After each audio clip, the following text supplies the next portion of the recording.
What's up, nerds? Welcome back to the channel. We've got a top 10 list now. It was supposed to be 5, but we wanted to talk about common mistakes that we see kayak companies make. Specifically manufacturers, designers. Yeah, so as they go and they create this new amazing power fishing machine, there's a lot of things that they forget about or like go by the wayside or just become less important to them. Or they just never, it feels like some of the stuff you're like, how did you not think of that? Have you ever been in a kayak fishing? Which I believe that they have, but they just value these things less. Unfortunately, we feel ourselves, and probably most consumers like you guys, value these things. It's 2024. We should have this stuff. It's 2025, actually. Oh! You just realized it's February, bro. It is insane, though. Like, think about how far kayak fishing has come. Think about how many brands are out there and how many people had an opportunity, like new brands have an opportunity to come into the market and be like, fix this problem, fix that problem. We've got a lot of stuff. We should be really happy with what we have. But honestly, there's some small stuff that we feel like has fallen through the cracks. These are our top, it was supposed to be 5, now it's 10. And before we start, these are in not a single particular order whatsoever. This is just us coming up with them randomly. On this notepad, it's terrifying drawing. Look, my daughter's sitting here alone, freaking out. All right, so number 1, not in particular order. Yeah. Friggin' cup holders, dude. What are we doing? How many of us actually use the molded-in cup holders? Nobody. They're bait graveyards at best. So they're not used to hold cups. Ultimately, you're going out and you're picking up the your Amazon or your Yak buying Attack the brand cup holders so that you can have a cup where you want it to be. So kayak companies, listen or don't, preferably do. Just do better. Can we have cup holders where they belong? At least Crescent had like a good idea where they were like, look, I'm going to mold in the cup holder, but I'm going to make half of it like elasticy, so at least it'll accommodate a lot of different size beverages. There was a bungee cord there. They thought about it. It had drainage ports. A lot of these don't even have drainage ports. So they just get like rainwater. Fill with water. And then you get like the native where it's right next to the seat, which is a swivel seat. You can sayonara a beverage just by looking right. Case in point, I lost a few Yeti lids on the water. Just saved the Yeti, lost the lid. Insanity, yeah. So number 2, I'm going to say is just like ill thought, ill designed, not big enough, no access large enough front hatches. Like a lot of front hatches you see, they're like smaller than like the total space that you have. Look, I love Old Town. I'm a huge Old Town fan. They make great long lasting designs. But your lids are trash. Dude, like this whole like pull the piece off, it's not waterproof. Like you got to know whether or not you're a drop-in bin company or not. And first of all, everyone should have the option for you to get one. That's just my opinion. But like, if it doesn't come with it, you can buy one separate. Let me buy one. Yeah. And number 2, they don't take up the whole space. Like honestly, take up the entirety of the front space that you have in between the gunnels and the front. Do not skimp on that. And then just, if you need to mount something in the bow, make sure you leave space for a mounting plate. We'll talk about that later. So as long as you can accomplish those 2 things or those 3 things, you have a very, very, very good one. And it should be, it doesn't need to be submersible, but at least put a gasket around it and make sure that like no miscellaneous water is getting in there. Those are my big ones. The preference, the creme de la creme. Why are there not zipper pouches that you can attach to the bottom of the underside hood? The lid pops up. Yeah. Give me a pocket. What are we talking about here? First aid kit is begging for it. Like there's just a lot of things that you could do with that. And I feel like not many people, it's overlooked. It's just overlooked too much. Completely overlooked. What are we doing? It would cost them 5 cents in manufacturing. What are we doing? Do the thing. I'll pay for it. All right. I won't. Number 3, hull access. Now I just mean when you're like these days, right? Modern times, 2025 now. You're installing, you're building stuff into your kayak, and a lot of times it's electronics, wiring, that sort of thing. And that wire needs to go throughout the entire boat. Now, that's challenging when you have a 12-foot, 14-foot boat, and your only access possibly is from the front. Like, or if you have a Crescent Shoaly, not at all, because it's only from the back. Yeah, and then sometimes it's only one of those little portholes. Now, I'll take a little porthole if that's all it is, but I think a lot of times... That would be like the minimum. easiest thing that you can do. The nod, like, I understand that you needed this, here you go. But like 6-inch or an 8-inch circle hatch with a turn lock on it would be super simple. Right in the middle, something where you could mostly reach an arm in and like guide cables through. Now, the purists out there would be like, look, you don't need that. It's super easy to do the wrench trick, the magnet trick. I know it's possible. We've done all those things. Just give me some. The other thing too is like, wouldn't it be nice for your river fishermen, right? Yeah. I put a ton of stuff inside my kayak, like when you do the camping trips, the multi-day trips, and like I have lost many things. And what are they just doing for years? Rattling around until you can get them to pop out of the thing underneath. Like, what the heck are we looking for? I would hate to lose like a jacket, a first aid kit, a tool, like whatever inside the hull. You're injured and you're like, where is my first aid As I like kit? Put my shredded flap of an arm in there to try and get something. Like, what are we talking about? I think hull access is a big one. It's just not a hard thing to do, and it's a big benefit. If we were really worried about putting these things in order, number 4 probably would have been number 1. There you go. This is pre-wiring for things like electronics and foot steering, things of that nature, where you have to have like a cable or a wire go from the front of the boat to the back of the boat, or from midship to the back. Like these are, it's so frustrating to try and work your way around the internals of a kayak when you can't see it, and sometimes you can't even barely reach it. It's really tough. And with things like foot steering, it's really easy to make a huge mistake. You can make a huge mistake. And then undoing what you've done and redoing it on like when the next model of foot steering or whatever comes out, virtually impossible. So, and this one kind of seems like a no-brainer. Like you have the kayak open at one point and you can create, we've seen other companies are starting to do it by pre-wiring channels, or even just pre-wiring immediately, so that you just put the battery in the back and you plug it in because the wire's there, and you put the trolling motor in your front, and there's already a place there for you to put your plug. So with having the wires already included, something that Paul was talking about there is like the new Wilderness Systems Tactical 128 is a pretty cool example, because nobody else somehow has done that before. Even though if I buy those parts myself, I can get them on Amazon for like $200. So a kayak company, if they're sourcing it on every single kayak, can get it for a lot cheaper. Simple add-on to a kayak with a huge upside, because as a consumer, I'm like, hell yeah, that's awesome. You took a lot of that problem away from me. That would be great. Another thing that helps out with that is replaceable pass-through plates. The only company that has successfully done this, in our opinion, is Native Bonafide. Essentially, what they've got is their PowerLink plate. It is a pass-through option that is a drillable plate that is replaceable. They're $15, I think, for 2 of them. And below that is actually open to the hull. It also has a lip to it, so it's watertight. That is the best execution of this. New Canoe is the next closest. Unfortunately, under theirs, now their new updated plates are great. They're much better than the old plates. But under theirs, it's solid kayak, so you still have to drill through the hull of the boat. With Native and the Bonafide, you don't have to do any drilling into the hull of the boat, which is the thing you don't want to put holes into, ideally, if you can avoid it.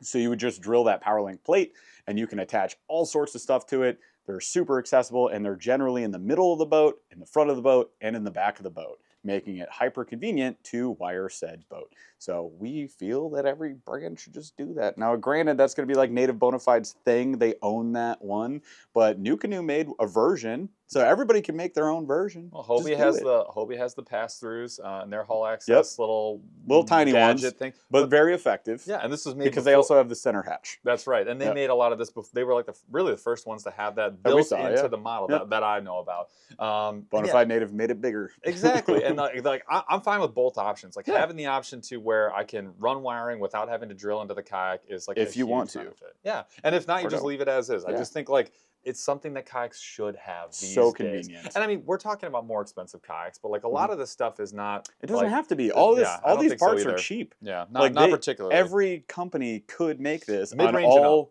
Yeah, mid-range and up. Yeah, totally agree. Yeah. Number 5. This is like something that Jeff and I have noticed we've had to buy with every single kayak that we've gotten, whether it's like a more soft plastic or a super durable plastic. I've ended up buying one of these for every single kayak that I've made, and that is a keel guard for the very front of the kayak. Like, why do I have to go to Burley Pro? Look, I appreciate Burley Pro. We appreciate you, but like, why do I have to go and buy one of these? Like, when you have like shoes, right? The high wear areas on a shoe, they're reinforced with more rubber. Weird. Like coats, out like pants for like ice fishing and stuff like that. Like you're you know, on your knees ice fishing all the time, scraping around in the ice. They have reinforced knees where you are wearing away at like your pants and stuff. Like everyone else figured this out. Like, why can't we get this for kayaks? It's something that like, again, it doesn't have to come with a kayak, but like make one that's brand specific, or have it as an option, as like the upgraded option or whatever. Like just have it available. From the brand itself would be great, because Burley Pro, like, it's cool that they make them. We've bought like 20 of them at this point for all sorts of different kayaks because every single one is different. And you also have to buy a heat gun because you actually have to mold that plastic, which it takes time to fit to the bow because it's easy to screw up. Yeah, it's very easy. Like the keel shape varies by degree, Mm-hmm. even on the same model of the same brand of kayaks. So, and then you got to glue it on. And like I try to glue them in the winter, so I got to like heat my garage, oh like glue it on, use to get the ready right for the spring. glue Like too. you got to use the right glue. You got to buy. It's You just gotta like sand it down. You gotta use goop. Can we please just get these like installed on my kayaks? Like my God, help some people out. Number 6, actually, this was Jeff's, and it was a great call out. It really was. What is it? What did I say? What is it? Off-brand gear tracks. Yeah. So like, yes. you know, you've got like the Yak Attack is like sort of the industry standard. They make the highest quality, and like the tolerances are good for like their T-bolts, and everything else that really is made for that.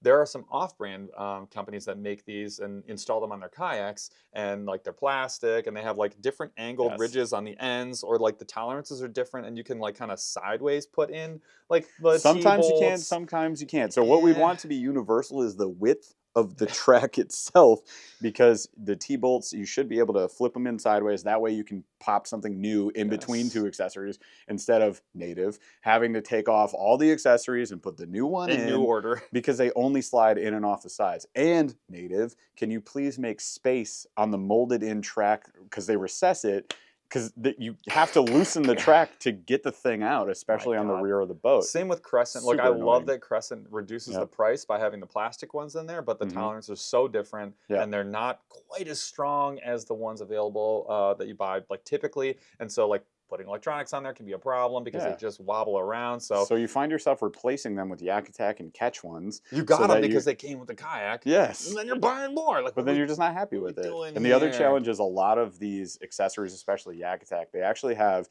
stability grooves in them, like little teeth that come down. They will not fit in the narrower track. So if you get something like the paddle holder that goes over the side, it's not going to be stable. It's going to be all rocky and stuff. So that is so annoying. I'm annoyed now, viscerally. we can tell. Number 7, and this has been actually since I got my first kayak, all the way through. It's kind of one of those like standard ways that you can tell like a more quality high-end kayak from like a cheaper kayak. It's going to be the handles. It's kind of like a car door. If you get into like a really cheap car and you slam the car door as hard as you can, it sounds like you have like closed a tin of sardines. You're like, what happened? But when you like get in a BMW or whatever, a Mercedes expensive car, you slam the door and you're like, quality. You look at the handles on a kayak and you can pretty much instantly tell like, hey, they had to skimp here. This is how they're getting the price down, which I appreciate. But it's something that we didn't need to make these cheap. So my thing with the handles is like, just make them either a molded in handle, right? Or make them a material that is not going to scorch my palms when I pick it up after a day in the sun. You get a lot of metal handles without the rubber. New Canoe Unlimited. We love you. That little rotating handle in the back. It's a genius handle. Horrible for the sun. So hot. Native has this rubber that rotates, so you can't get a great grip on it. And it's also square, so it's not very comfortable to hold. I appreciate what they did. They were like, hey, we have these tracks. We have this metal. It's also a handle. We can use these as a handle. Super smart. And then you get like 280 pounds, and you're like, what? Because you're just getting gouged. Hobie's the same way with the New Canoe Unlimited, that it's metal because they use their H-rail material, so that gets hot.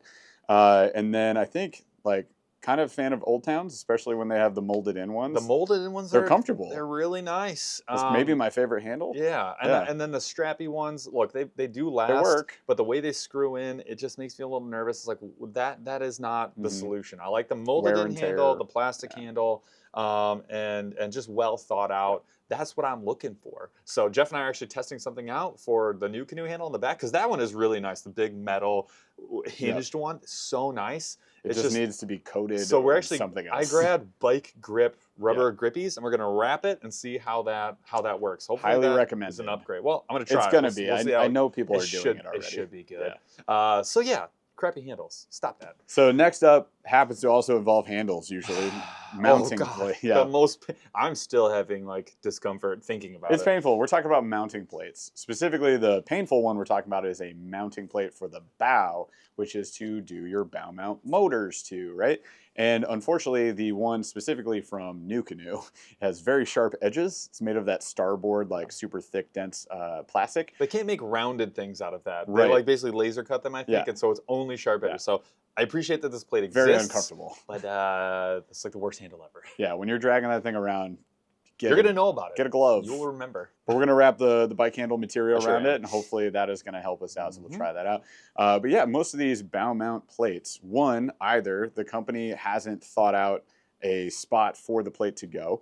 Two, you have to lose whatever your front handle is. So if it was cool, too bad. You've got this new piece of plastic now that you have to carry. So the handle of the bow mount plate, usually not very comfortable. Yep. And companies don't always think about it's just not something that they anticipated their kayak being used for, and so they design the front hatch and the front area with enough space to accommodate a plate. And then so you're left with looking for third-party options. Where someone designs one, you got to drill holes in it. There's no grommets for you to screw things in, and then you're potentially damaging your boat or just having like a bad experience. Like, this is something that's preventable. I think Crescent did a pretty good job of this on a lot of their kayaks. They have their own plate, but people have also made ones, but they have screw mounts in the rear. If they did the same thing in the front, that would be like the double win. So it's a fixable problem. It totally is. Let's see people fix that. So again, like mid-tier to higher tier kayaks, I think they should expect that people want to put a motor on that thing at some point, and so they should have the power pull 4-bolt pattern in the back, which like vast majority at this point, well, like 80 to 90% of kayaks in that range, they have the 4-bolt pattern in the back. Why not also Why not also make something universal for the front? I think that would be great. Just 4-bolt pattern, and for what Paul was referring to, making space for a bow mount motor, look no further than the Native Titan X. Look at the Bonafide XTR. The New Canoes. Look at the New Canoes, which you would first glance at New Canoe and be like, ain't no way it's going to work. No. All they had to do was add like 4 bolts to the front, and you can just do it. It's super easy, too. And you still have room to add their gear pod or not. Like, you put whatever you want up there. So, yeah, you should be able to do this on every kayak. And granted, not everybody wants a bow mount motor, and I totally get that. And make it universal. Why not? Then you can have it or not. Number 9, forward-facing. No, it's not what you think. Rod holders. We're not talking about FFS. No, Get out of here. We're talking about FFRH. Forward-facing rod holders are extremely crucial to us now. Like, if you've never had one, it's super convenient. And you're missing out if you haven't had one before. And maybe you made your own. Maybe you just got like a Scotty mount. You popped it on the track next to you. You use that. That's what I used to do. And now it's in your way. It was a freaking game changer. But it also put something way up in the way. So we're talking about a recessed forward-facing rod holder. They already, like every kayak in the world has 2 behind you, which I never use literally ever. No.